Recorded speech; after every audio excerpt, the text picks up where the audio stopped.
Hi there, I'm Chris Berman. We got a lot of games to cover, so let's get to it. In our first game this week, we had the Panthers edge their way to a narrow 3-point win. Shannon Sharp had a stellar game, but all said and done, his performance wasn't enough to lift his team to a victory. Johnny Morton Saltz pulled down 100-plus receiving yards and helped his Chiefs beat the Broncos. In the city of brotherly love, Philadelphia, we had the Eagles run away with a gigantic 22-point win. Up in Ralph Wilson Stadium, we had the Bills get squeezed out by 4 points. The Buccaneers defense held their opponents to under 100 rushing yards in their win at Raljan, Maryland. Colts, Patriots. Peyton Manning is always a double threat in the red zone at the 5-yard line. There's a snap, and in the slot, the back quickly in the end zone for 6. The Colts win this one by the final score of 34-30. We had an interesting free agency pickup of note here. Trey's got the lowdown for us. Trey? All right, Chris. Let's switch gears and talk about players that'll have new homes in the National Football League, as free agency continues to play such a huge role in determining a team's makeup. Sam Brandon is on the move. Perhaps not for all that he thought he'd get, but a good deal nonetheless. 3 years, $2.8 million. In front of you, we've got the AFC Infirmary Report. And as you can see, they were hit hard this week. Champ Bailey will be on the sidelines for a while, so this defense will need to do some reshuffling in his absence. X-rays revealing that a broken foot is the report. He'll be out for 4 weeks. In front of you, we've got the NFC list. And as you can see, they could form their own mash unit. Ellis Johnson is probably the one that most leaps out at you. He'll be out for the rest of the season. On to the serious news of the week. Eugene Wilson is done for the year as he's been placed on injured reserve, and as the quarterback of the defense, his loss will certainly be felt. Now the big story of the day.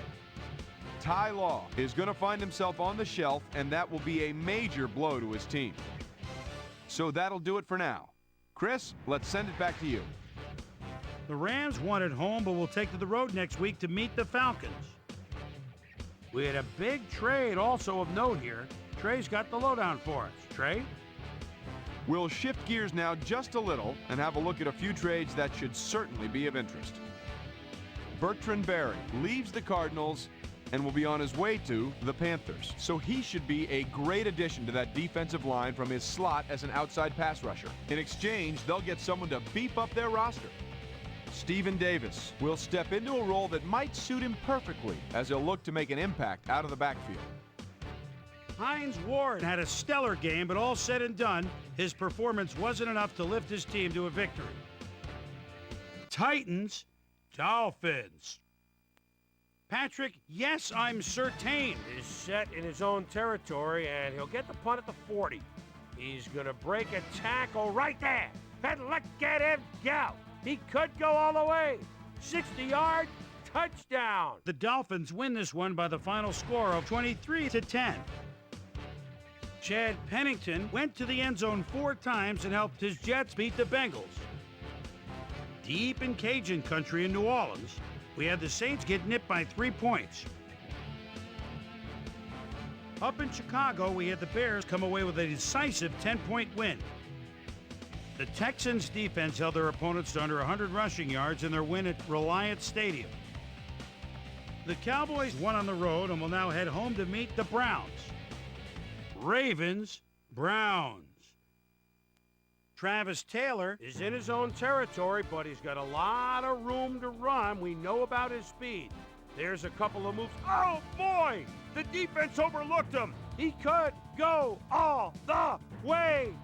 76-yard touchdown. The Ravens go on to win this by the final score of 23-16.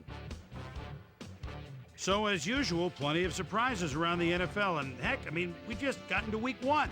My primetime players' game balls go out to these gentlemen, each one with a fine start to the season. That'll do it, sports fans. I'm Chris Berman, and thanks so much for joining us here in the Bristol studios. We'll see you next week right here on ESPN, the worldwide leader in sports.